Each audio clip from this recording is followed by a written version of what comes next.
Sa isang liblib na probinsya, tahimik lang ang gabi para sa pamilya ni Leo.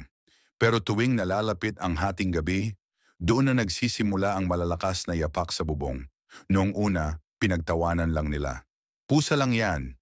Pero ang tunog, masyadong mabigat. Parang taong naglalakad. Isang gabi habang natutulog si Leo, biglang bagsak, umuga ang buong bubong. Naglabasan sila, hawak ang flashlight at dahan-dahang iniangat ang tingin. Sa alikabok ng yero, may iisang bakas. Mukha nga itong paa ng tao, pero sobrang hahaba ng mga daliri at ang pinakakakilakilabot, wala itong sakong. Parang paa na hindi dapat sa tao. Parang nilalang na lumalakad ng patihaya ang paa. Kinabukasan, kinausap nila ang kapitbahay. Tahimik lang itong tumingin kay Leo at sabi, "Di kayo dapat gumising pag naririnig nyo yon. Hindi niyang pusa, hindi rin tao. Yan ang nilalang na naghahanap ng bahay na papasukin." At mula noon, tuwing hating gabi, hindi na lang yapak ang naririnig nila. May kumakaskas na rin sa dingding, parang may gustong pumasok.